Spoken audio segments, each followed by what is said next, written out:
Madam Speaker, after 8 years, the Socialist Coalition's House of Climate Cards is collapsing. Courts have ruled much of this radical government's authoritarian agenda unconstitutional. It's been alarming to watch as this gang of socialists purge the small L Liberals from the dead-named Liberal Party. When the Supreme Court unanimously ruled that mass murderers don't deserve a single life sentence, I despaired that even our justice system had surrendered to radical woke ideology. Yet somehow, even this far-left government found the limits of what Canadian courts would accept. In just a few weeks, we've seen the Prime Minister admit his carbon tax is making life unaffordable for Canadians. The courts have struck down the Liberal law that claimed the federal government could impose its impact assessment on your kid's lemonade stand. Now the courts have found the Liberals acted unconstitutionally when they declared plastics were toxic. What did this Prime Minister think would happen when he put a man who vandalizes the homes of premiers in cabinet?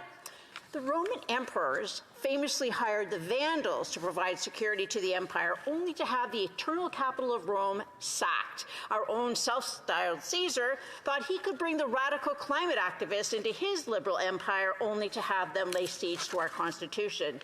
Now, this self-confessed socialist and unrepentant vandal has promised Canadians he would resign rather than see any other Canadians get a break on their heating bills. Tomorrow, senators will have a choice. They can choose to cut the carbon tax on farmers who feed us, or they can reveal themselves as champagne-sipping socialists who sneer at hard-working Canadians. If they vote to lower food prices, the Minister for Climate Radicalism will have to make a choice. Is he still the same hardcore radical activist who was willing to repeatedly break the law in support of his principles, or has he become the prototypical arrogant liberal who thinks he's indispensable? Only time and tomorrow's vote will tell. While we don't know whether the radical principled activist or the arrogant liberal minister will show up tomorrow, we do know this Prime Minister is getting increasingly desperate. And a desperate liberal is a dangerous liberal. This Prime Minister would tear the country apart if he thought it would keep him in power. He's already dispatched his foot soldiers armed with worn-out cliches. We saw this approach from the parliamentary secretary during my last adjournment debate. The member from Milton claimed my videos were taken down from YouTube because of his conspiracy theories. Madam Speaker, any Canadian can still find all my videos on YouTube, and I would encourage them to Google it, but that won't be an option in Canada much longer. Only arrogant liberals can accuse their opponents of holding nefarious hidden agendas while claiming we push conspiracy theories with a straight face. Hidden agenda is a liberal dog whistle for progressive conspiracies. I've always been clear with Canadians, there are no secret agendas or shadowy cabals when it comes to these liberals. They're not hiding anything. The radical environment minister doesn't hide his plans with the communists to control China. He posts them online and promotes it in the press. The minister isn't hiding his socialism. He admits it openly and proudly. Socialists have been appropriating climate change to decolonize capitalism. This Prime Minister's radical socialist agenda is not worth the cost. The Honourable Parliamentary Secretary. Thank you, Madam Speaker. I won't for a second apologize for stating the facts and the truth in this House of Commons, which are fully ratified by Canadian media sources. You know, I have them all in front of me here. You don't have to go very far to find the conspiracy theories that this member has been peddling for over 2 decades in this House of Commons, Madam Speaker. I have one here where she did backflips to attempt to apologize for an anti-gay remark that she made in this House of Commons. At another time, the MP compared abortion to an Iraq beheading, Madam Speaker. The list goes on when the member peddled deranged conspiracy theories by the Liberals. I'll read from this article.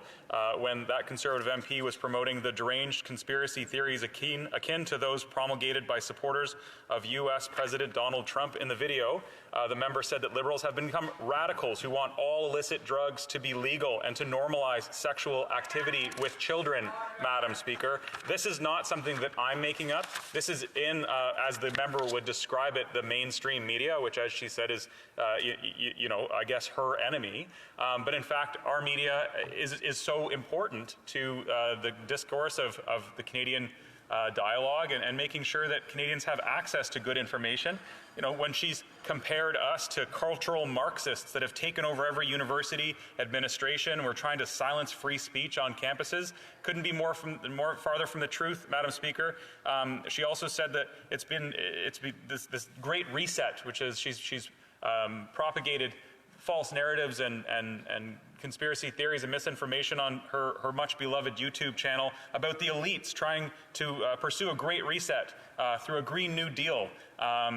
This Green New Deal has become a code for conspiracy theorists who see it as a plot by some global elite group to replace capitalism with a new socialist world order. Madam Speaker, for 2 decades, that member has been, going to the lowest common denominator possible to try to earn support from fringe people in our country, Madam Speaker, does a disservice to the discourse of this House. And I will not apologize for a second for pointing it out when it's been derogatory, homophobic, and completely, frankly, unbecoming of anybody who pursues this place as a place for democracy and collaboration.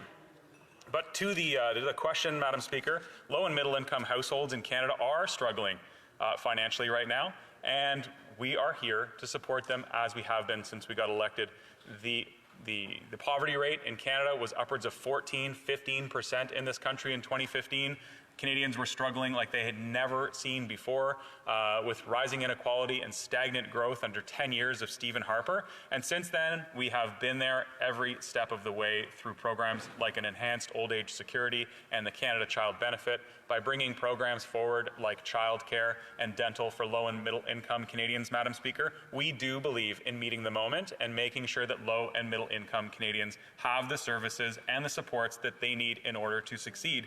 And recently, we've announced new funding to help Canadians move away from home heating oil. And I know many of my colleagues' neighbors in Renfrew still use home heating oil. It continues to be the most expensive, the dirtiest, the most emissions-intensive way to heat a family's home. And we want to help them get a free heat pump. We want to support them to get a heat pump so they can heat their homes with electricity. In Ontario, our grid is almost 85% clean. That means mostly renewable energies, whether that's hydroelectric, nuclear, wind, and solar, are providing our grid with that energy. And I know that the neighbors in Renfrew are grateful for that program. The honourable member for Renfrew-Nipissing-Pembroke. Madam Speaker, only a Liberal could claim that he's reducing carbon dioxide emissions while emitting carbon dioxide with every word he spoke. I pity the poor parliamentary secretary forced to stand there and claim that black is white, that plastics are toxic, that the air we exhale from our lungs is pollution. We know emissions have gone up under this NDP Liberal government. They know it too. They know Canadians in rural and remote communities have no alternatives to reduce carbon emissions. While some Canadians are privileged enough to be able to afford to sit on a 2-year wait list for an electric vehicle, if rural Canadians can't drive, they don't work.